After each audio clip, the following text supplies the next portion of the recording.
Uma boa tarde a todos.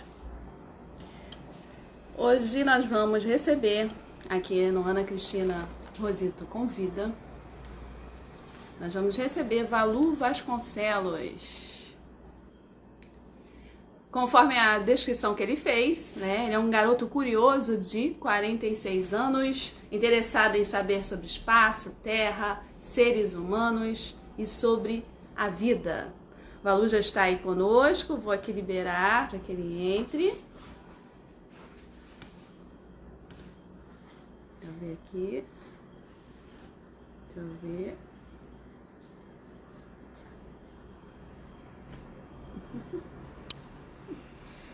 Valu, que está dizendo que eu chamando você não pode participar. Por que seria? Tem alguma coisa travada aí no seu? Agora foi. Agora liberou.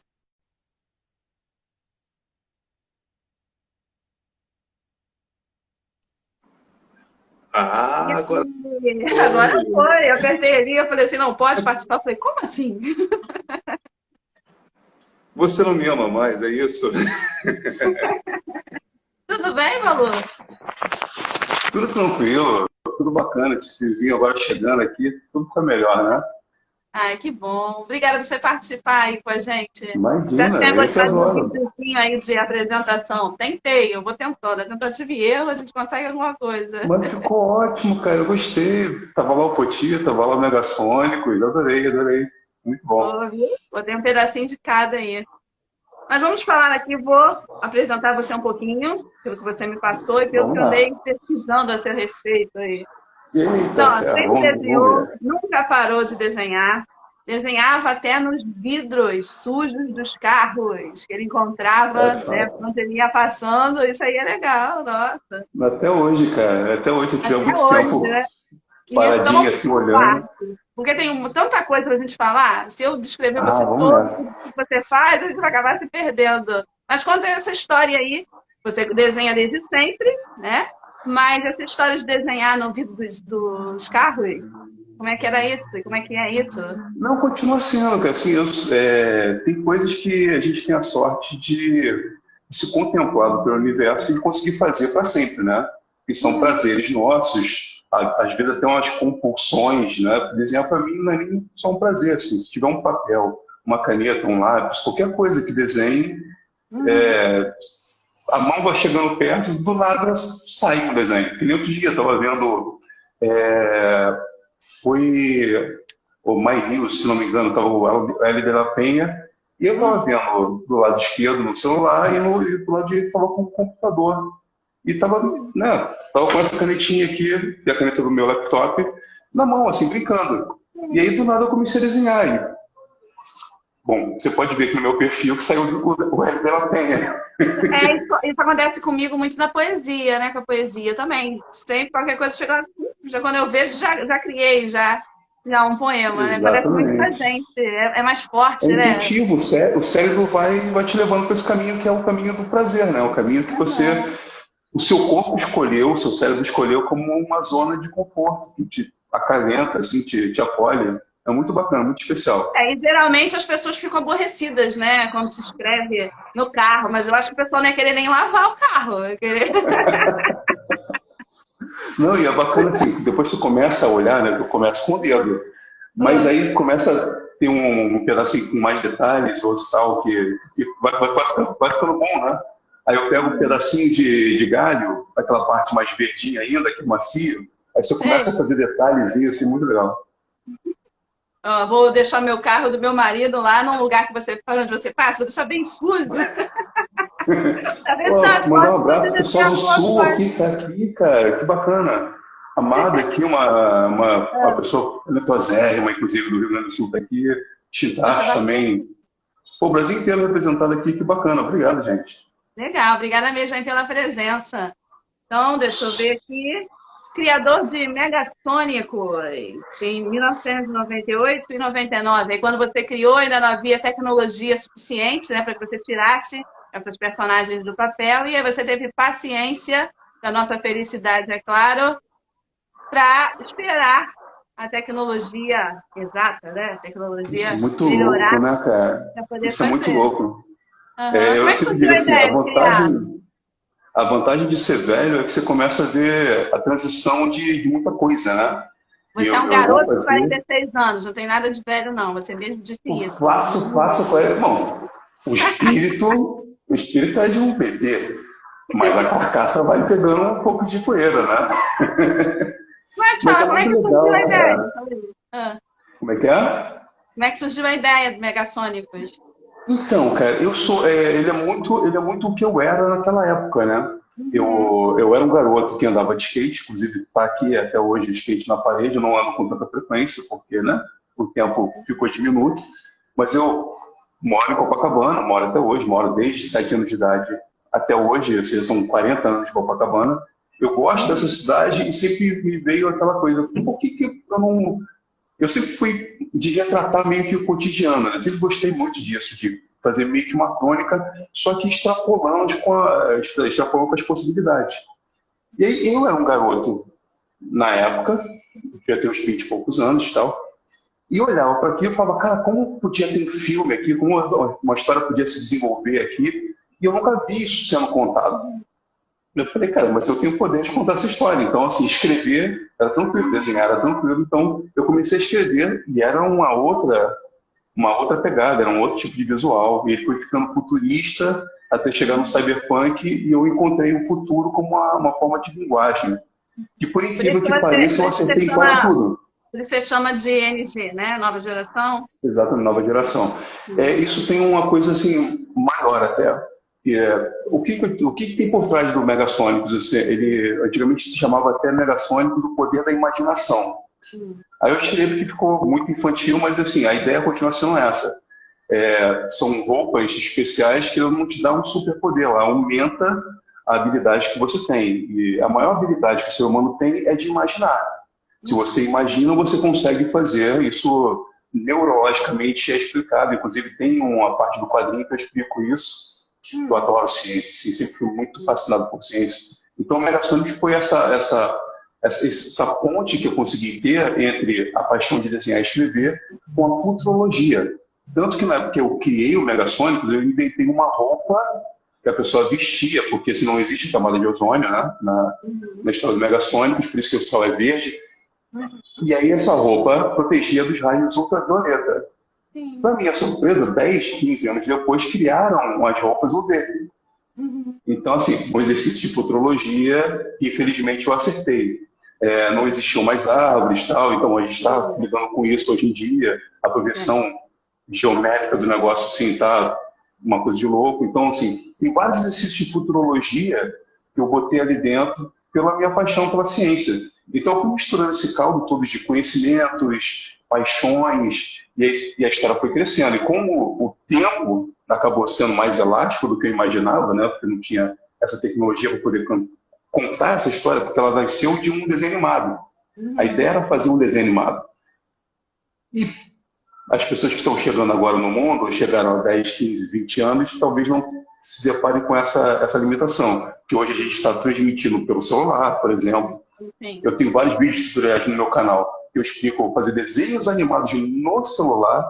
Naquela época não, eram máquinas imensas, carérrimas, tecnologias que custavam, caramba, só um programa que eu usava na época era quase $2.000.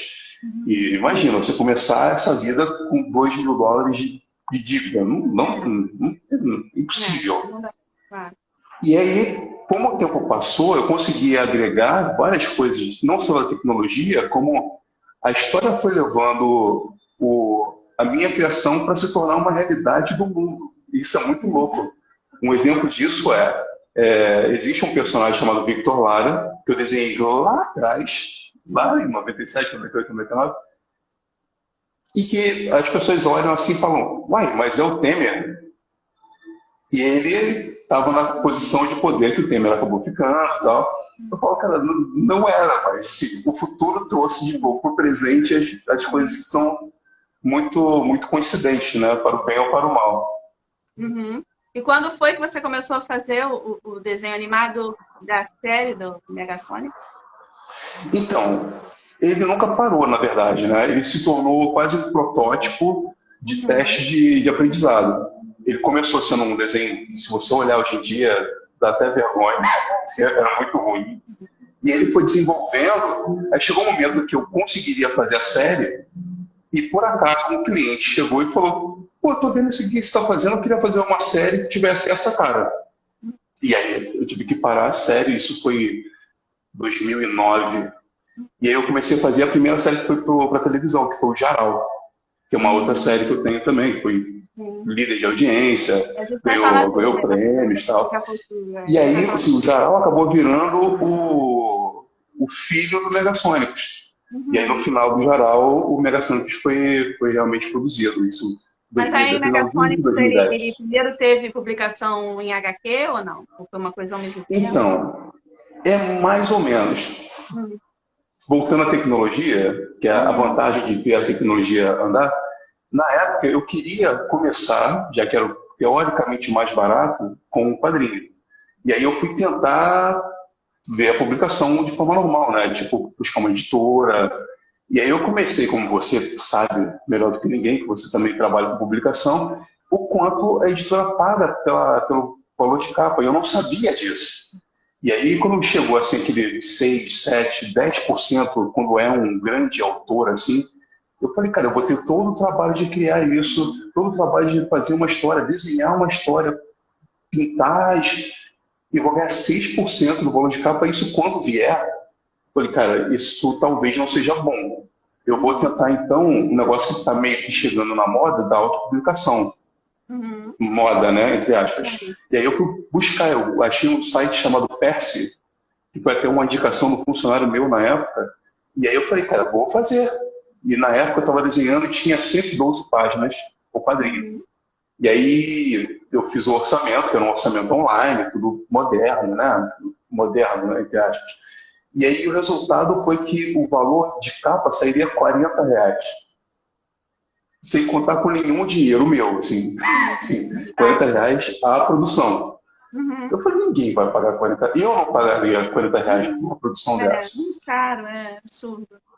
E aí eu falei, como é que eu faço agora? Agora eu tenho isso na mão. Eu tenho um quadrinho e tenho uma animação meio que pronta. Eu tinha um protótipo de animação pronta. Um episódio de 24 minutos.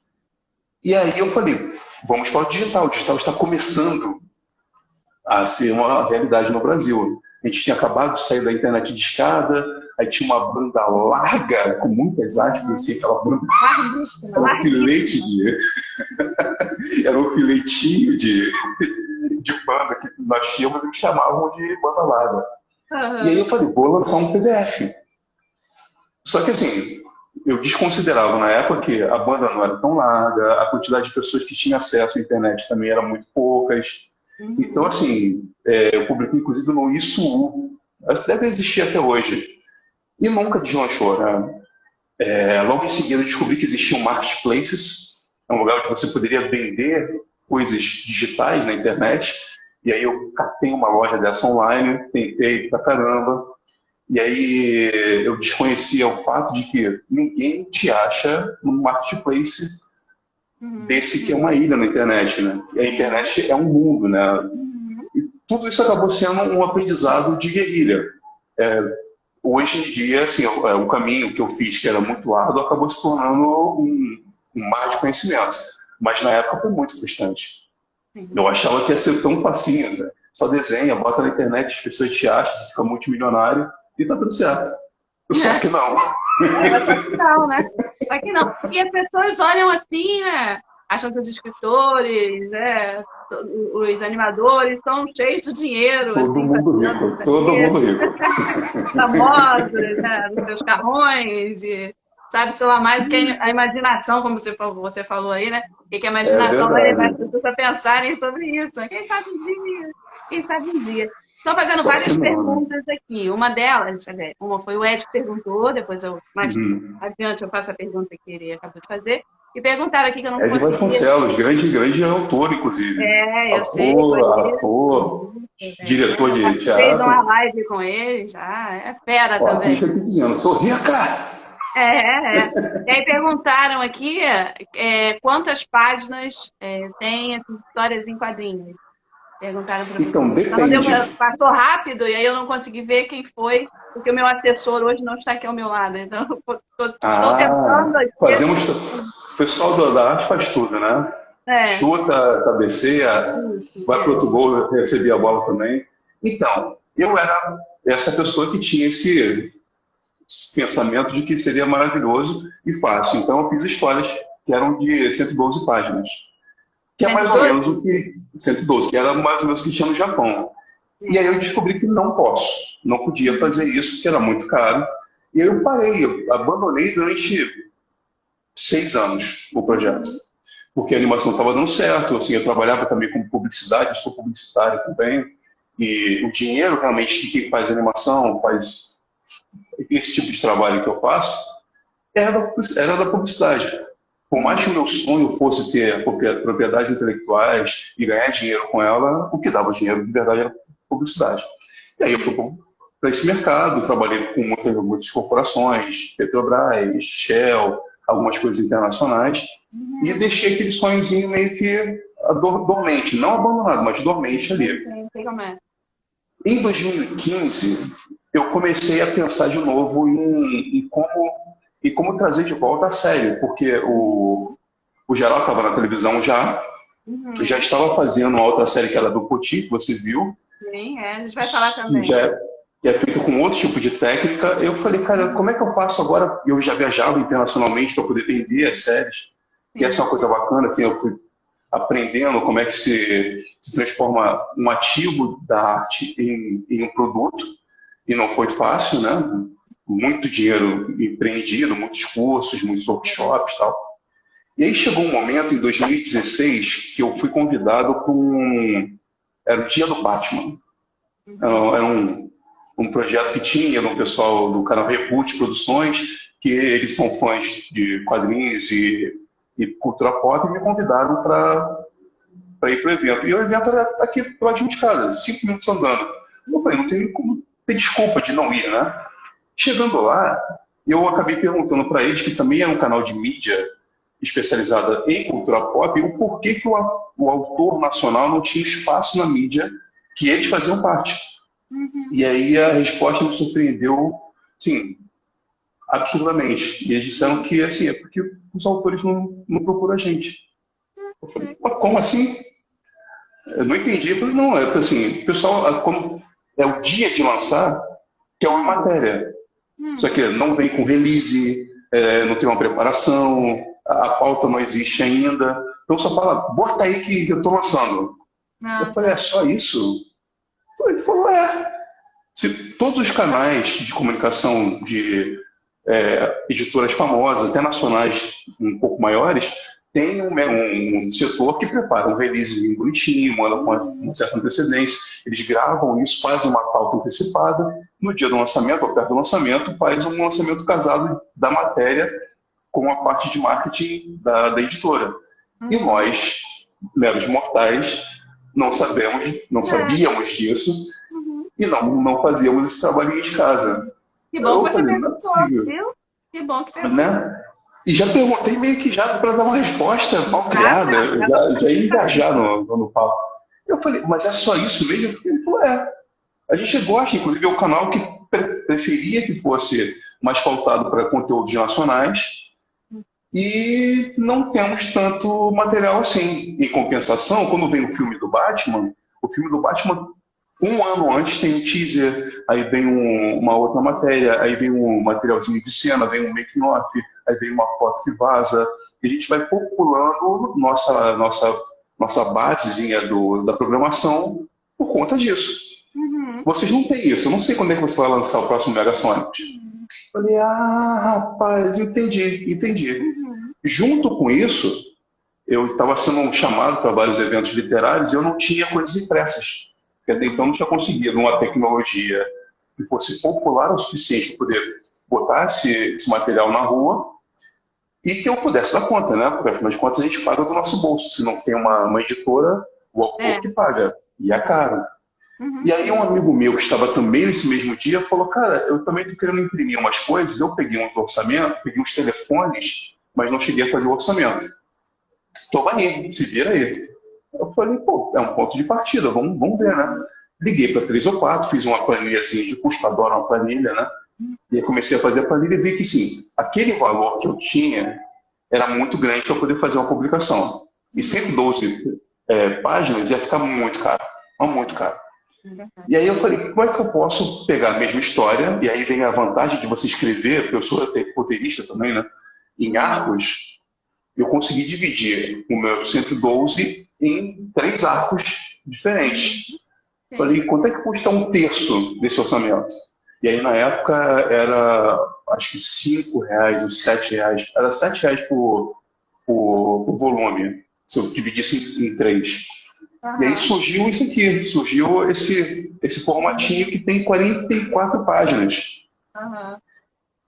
E aí eu fui para o primeiro evento. Eu falei, cara, será que o povo quer? Porque aí, coisa diferente, né? Você tem um sonho, você faz o sonho, e aí você bota no mundo, que nem filho. Será que o mundo quer o seu filho? E aí eu fui num primeiro evento que era em Niterói, bem no interiorzinho de Niterói, assim. Evento bem ruimzinho.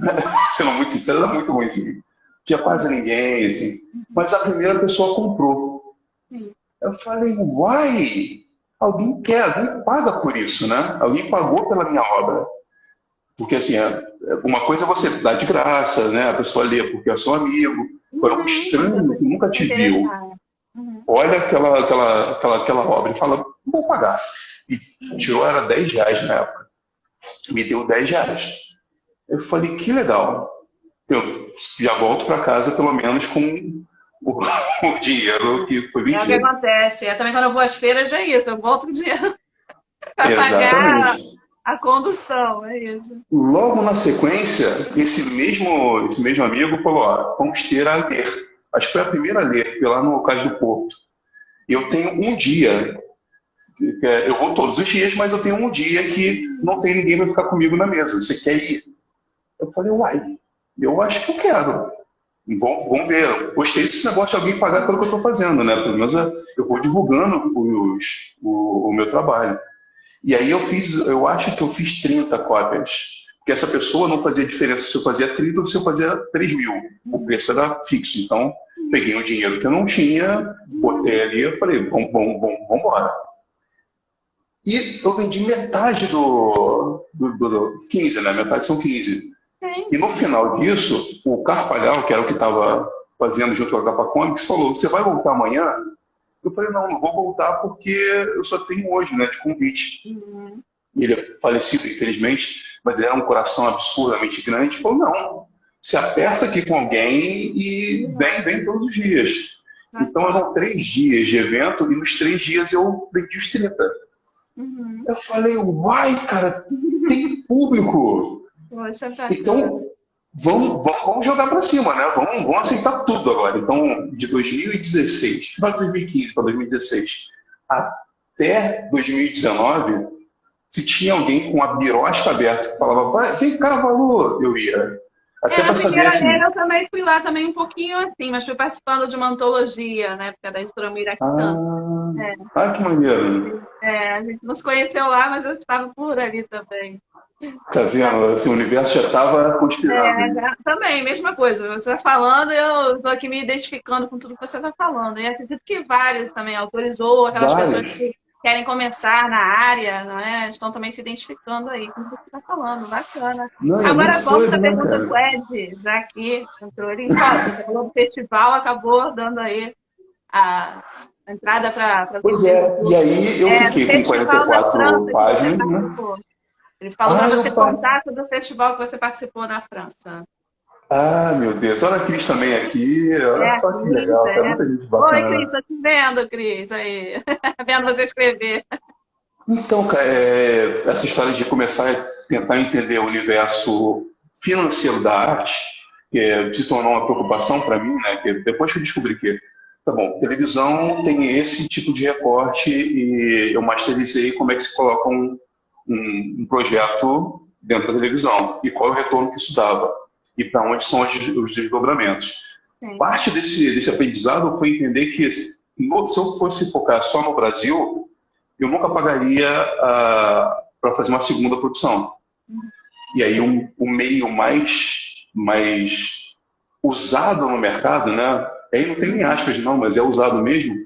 Você faz uma produção, você tenta empatar pelo menos no seu país, mas o que te dá o lucro é você fazer com que o IP, ou seja, a propriedade intelectual, viaje para outros mercados.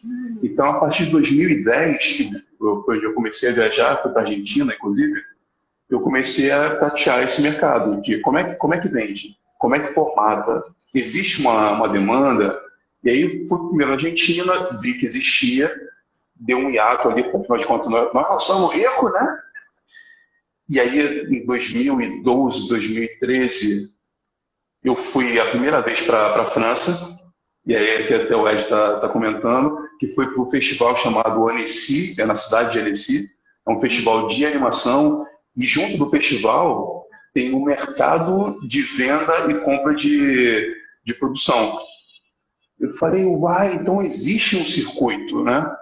Isso veio junto com a tentativa de venda do Megasônicos. Porque assim, eu estava sempre comentando com a Cartoon Network que eu estava fazendo, desde o roteiro, e aí eu mostrava. Agora tem um teaser. Aí eu mostrava. A pessoa dando feedback. Aí chegou um momento que tinha uma coisa consolidada, a Cartoon falou, é o que a gente quer. Só que a gente já comprou 5 iguais. Eu falei, mas como assim? Se a gente está no começo do ano, se já compraram 5, que era o mercado brasileiro, era feito no começo do ano, que era o Rio Content Marketing na época, e virou o Rio 2C depois.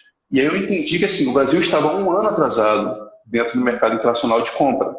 E aí, naturalmente, eu comecei a ter que me encontrar com as pessoas antes de elas comprarem os outros. E aí eu primeiro fui para Cannes, que tem um mercado chamado, eu estou com de música na cabeça, que é um Midden. Tem um marché de filme em Cannes, e no marché você tem uma parte que é até muito interessante, as pessoas não vão muito, mas tem um espaço que é para literatura dentro do audiovisual. Então você tem para criança, inclusive, separado, né, para criança, adolescente, pré-adolescente e jovens adultos. E aí você tem a parte de animação, live action e também de publicações. E eu não tinha levado minha publicação e nem tinha imaginado que tivesse essa oportunidade. Mas já começou a pintar no meu radar. E logo na sequência eu fui para a Annecy. E a Annecy virou uma paixão que eu vou, já tem mais de 10 anos, todo ano para esse festival. Que virou uma parte de... Todo ano. E lá a gente faz coproduções internacionais, o mercado, né? Eu vou mais para a parte do mercado, e de vez em quando eu sobro um pouquinho, eu vou lá e vejo o festival. Mas literalmente são lugares onde você vai para poder vender ideia, vender um projeto. E aí o meu mercado virou de cabeça para baixo, né? E tudo que eu imaginava que seria o certo para fazer aqui no Brasil, no resto do mundo não tinha nada a ver. É diferente. Era assim, a gente literalmente estava fazendo o que é o final e o resto do mundo fazendo o que é o início do projeto, que é vender um projeto, arrumar um sócio, um investidor, um canal que coloque dinheiro. E aqui no Brasil a gente só trabalha com fomento, né? Então, assim, foram anos de grande aprendizado. E hoje em dia, né? Poxa. Muito. E de relação, né, também, né? Que as pessoas muitas vezes acham que é fácil, porque muitas vezes a gente só vê o produto, só vê aquilo que aparece. Mas não vê todo o caminho percorrido, o quanto é difícil. E o quanto a gente fica feliz justamente quando alguém quer comprar, né? Aquilo que a gente faz com tanto amor. É uma sensação, assim, triplamente satisfatória, eu diria. É indescritível, é indescritível. É bacana. E aí isso me atentou para o fato de que, assim, nós autores, artistas em geral, e aí em todos os aspectos da arte, seja peça de teatro, seja literatura, seja a parte de quadrinhos, seja a animação, a gente tem muita gente boa no Brasil, na parte da arte. Mas a gente tem muito pouca gente na parte de produção executiva da arte. E isso é muito ruim. Porque assim, a gente acaba tendo uma piscina cheia de pessoas que sabem criar, que sabem fazer, fazem bem, fazem bonito. Você olha, eu tenho obras maravilhosas. As obras do Ed, assim, as peças que ele faz, assim, são maravilhosas. mas vem a parte de como é que se ganha dinheiro com isso? Como é que se faz uma Broadway dentro do Brasil? Como é que a gente consegue fazer isso de forma repetitiva e autossustentável? E não que o fomento seja a parte. Né? As pessoas têm até medo de se meterem em algo que não vão dar conta, Então, porque é tudo muito pois mas essa burocracia, ela é essa burocracia é artificializada, assim, porque uma vez que você entende qual é o método, é que nem tudo, né? Andar de bicicleta. Andar de bicicleta é difícil. Então, imagina que você tem que equilibrar, fazer um pedal, e aí você guia, e tem que mirar para onde você está indo. Eu acho que a cultura de mostrar que há dificuldade para o progresso. O verdadeiro progresso, a verdadeira evolução. Então você dificulta. Ah, não, isso aqui não vai dar, isso aqui não vai. E Só aí, que se você for lá no X da questão, o negócio nem é tão difícil. Um exemplo disso é, um amigo meu, ele estava fazendo uma empresa nova, um MEI, né? Uma empresa individual nova. E ele não sabia que ele podia fazer isso de graça.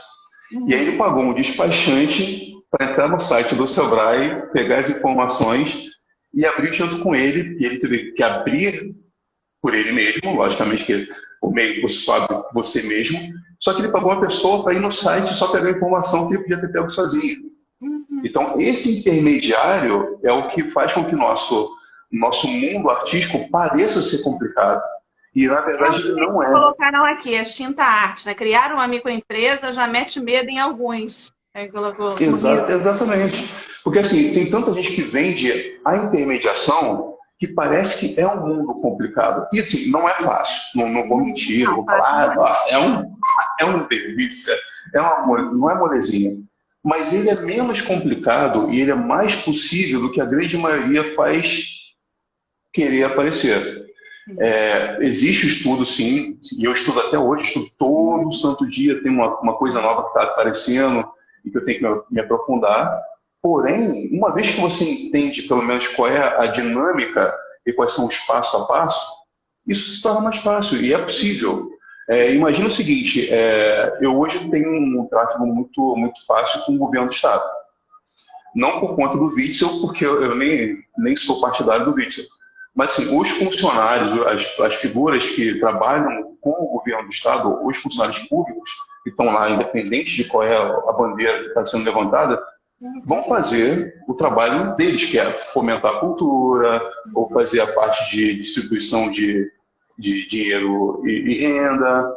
Então, assim, eu tenho um tráfego agora... da parte da área de educação também, né? Também faço parte da servidora de que maneiro. Show de bola. Então, você mais que ninguém sabe disso. Existem coisas que o público em geral, o artista em geral, ele não faz ideia que o Estado está fazendo.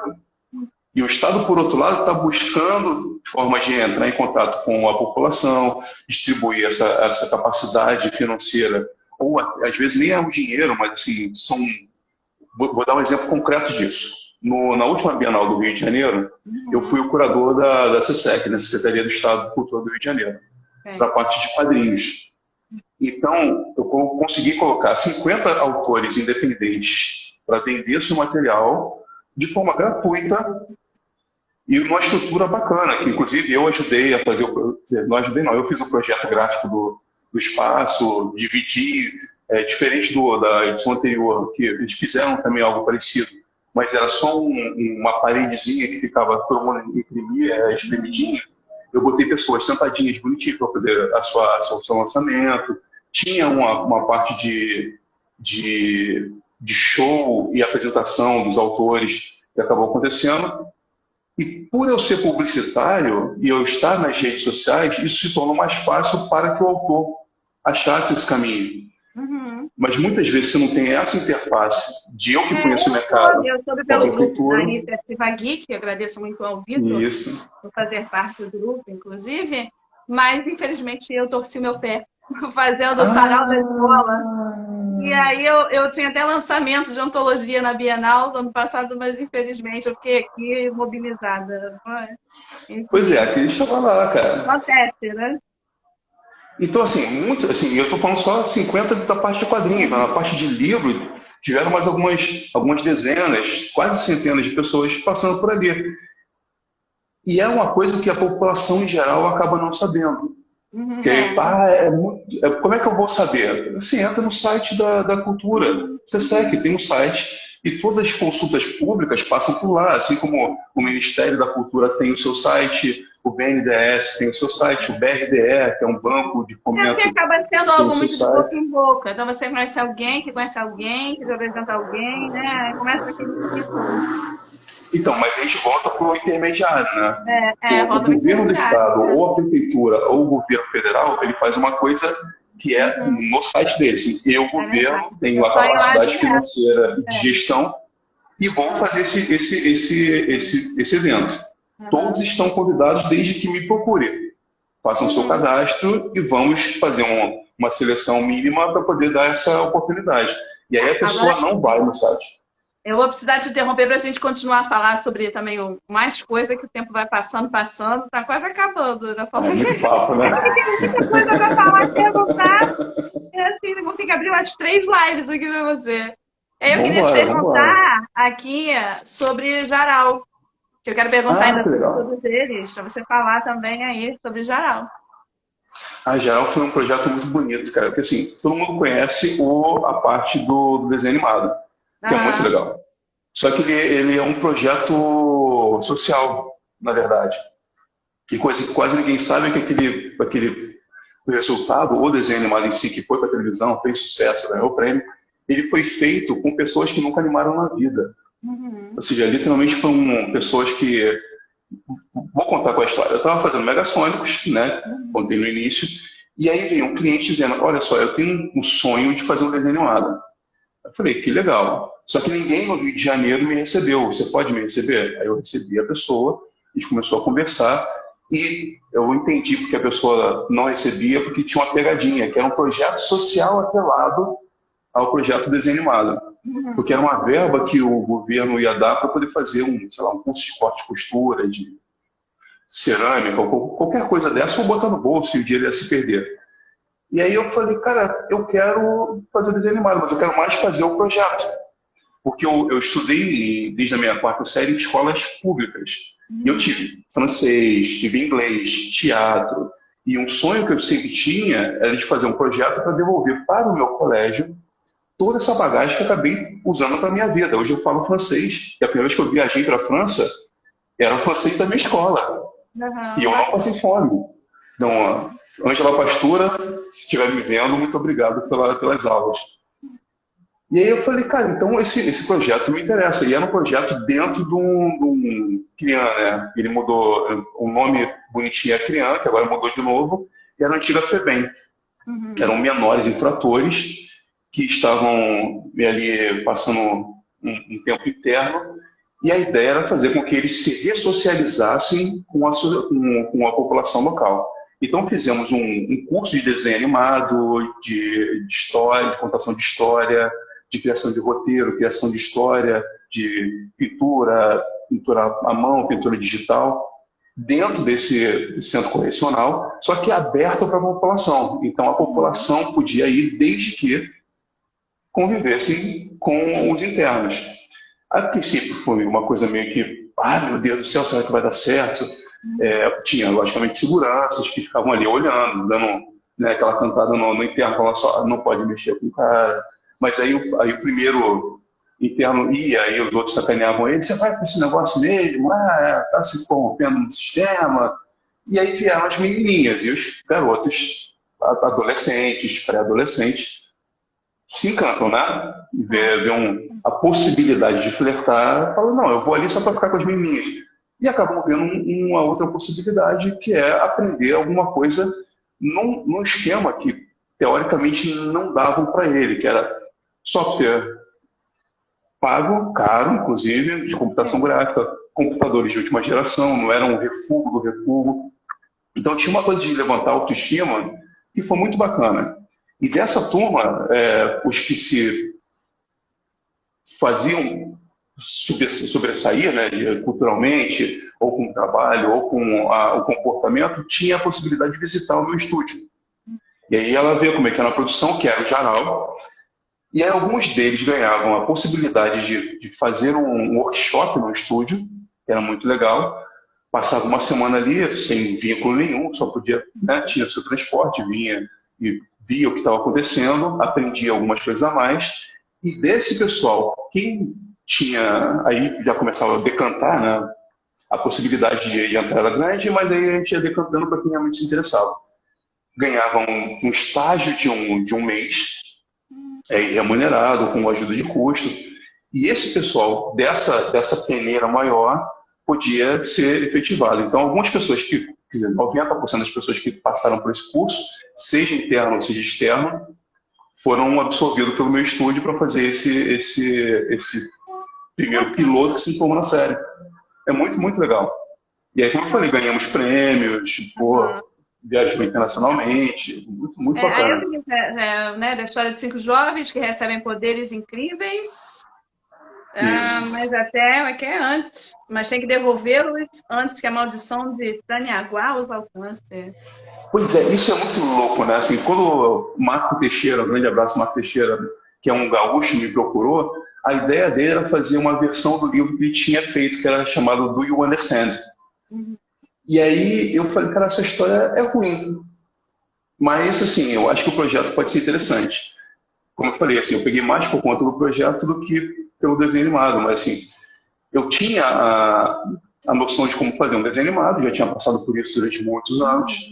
Era roteirista, estudei roteiro com a roteirista da Hanna-Barbera, fiz uma escola francesa chamada Barilux de roteiro. Então, eu sabia fazer uma história. Então, eu falei, cara, eu posso mexer só um pouquinho na sua história? Ele, não, liberdade total.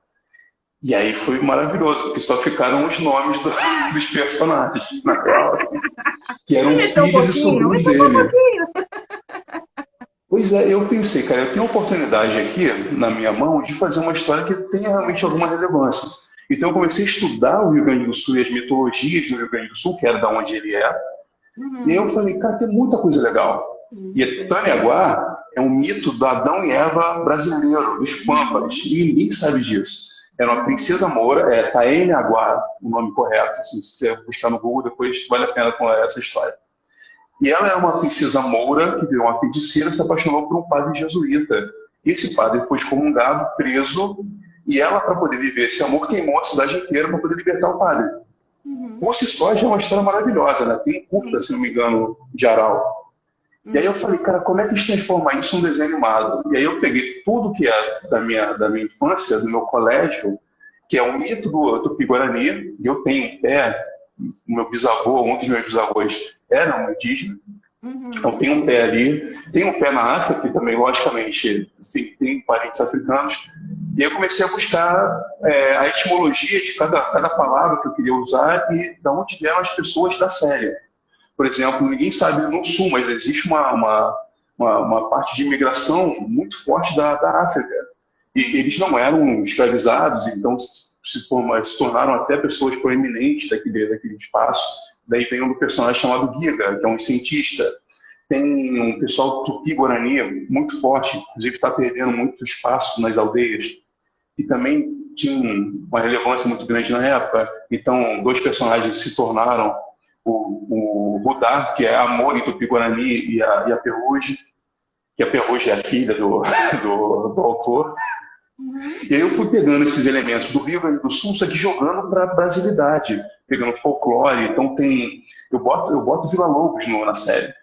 Tem uma parte que ele termina com o Canto do Pajé, que é uma obra de Vila Lobos que eu aprendi na minha 4ª série, uma peça de 4ª série, que tem o Ayangá, que é o demônio vermelho das matas, que é um cerro branco, né? Ele está na história. Então as pessoas começam a entender do Brasil, mesmo achando que aquilo tudo é somente uma historinha de ficção. A embalagem é muito, muito pop, mas o conteúdo era bem brasileiro. Assim, eu consegui falar sobre morte, consegui falar sobre uso de drogas na infância, eu consegui falar sobre bullying, porque um dos personagens era um atleta de parkour, que ele tem um acidente na caverna quando vai ganhar os poderes, ele se torna um paraplégico e ele vai se tratar com ecoterapia, né, terapia com cavalos, que é uma coisa que muita gente não desconhece e que é uma terapia que existe, que a sociedade precisa conhecer um pouco mais. Eu fui colocando essas coisas que são caras para mim e que poderia ajudar mais gente dentro do conteúdo que era o entretenimento. Então se tornou um projeto muito bacana. Mas continua disponível nas redes? A gente consegue acessar ou não? Então, você pode agora de graça entrar no meu site, que tem a série completa lá, valu.com.br. E aí você vê os 12 episódios lá de graça agora. Que eu acho que vai servir muito mais gente, né?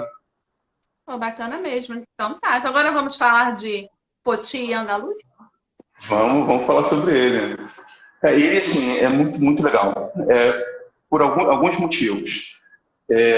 Na época que eu estava fazendo geral, eu tinha me tornado pai. Eu era pai recente com uma filha de 2 anos de idade. Uhum. E aí, assim, o meu lado sócio ativista tinha feito geral e estava tudo certo. Eu podia ajudar pessoas fisicamente mesmo e pessoas com conteúdo. E o que eu ia deixar de legado para uma pessoa que estava começando? Assim? Eu tinha muita preocupação com o que os jovens e as crianças estavam vendo.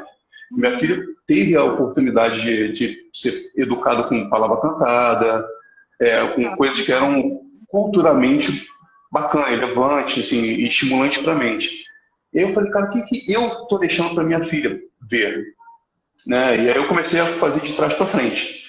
Junto a isso, começou a ter um núcleo criativo dentro do estúdio, que era quais são os próximos projetos que vamos fazer. E aí ele começou como se fosse um projeto para ser rápido, um projeto que dava para fazer em uma semana. E aí eu peguei esse projeto, falei, não dá para ser só isso.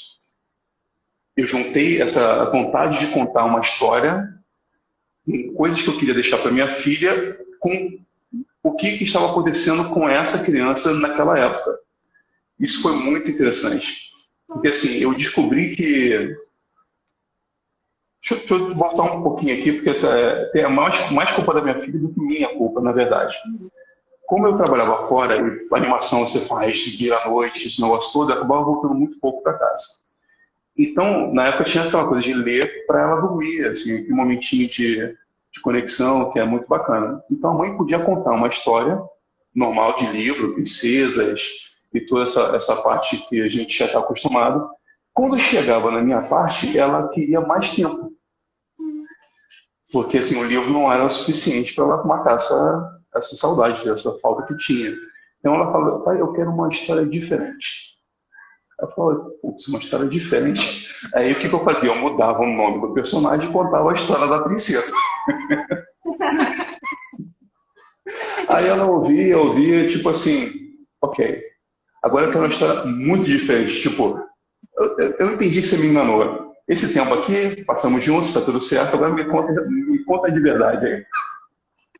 E aí chegou uma hora que assim, eu comecei a inventar umas coisas. E chega uma hora que você não tem mais o que inventar. Aí eu comecei a fazer, era pegar coisas que ela fazia na época, no dia, e colocar como se fosse um personagem. Por exemplo, criança tem aquela fase oral que ela morre de todo mundo. Então eu queria fazer uma história que mostrasse para ela, de fora, né, que aquilo não era legal. Então eu comecei a usar um outro personagem que não era ela. E ela entendeu que eu estava falando dela. Mas ela comprou a ideia de que não. Eu não faço isso, né? É só esse personagem que faz. E eu falei, que legal, cara, que coisa bacana. Então, vou usar isso todo dia.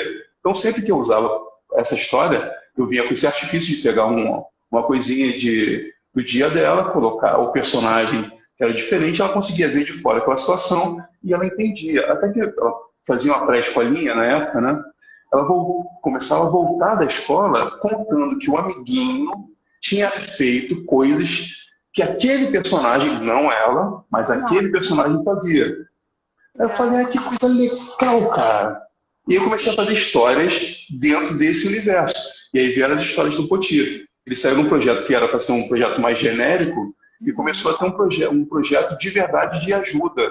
Porque assim, eu era pai de primeira viagem, né, continuo sendo pai com uma única filha, mas assim, era uma forma de eu trabalhar coisas que eu estava passando sem julgamento, porque assim, o Poti nunca tem uma moral da história, ele abre para discussão dentro de pais, filhos e quem estiver vendo, e aquilo ficou muito bacana. Por exemplo, eu fiz um livro chamado Legúmenos. Deixa eu só te interromper um pouquinho que você já vai continuar. Quero te fazer uma pergunta. Tá.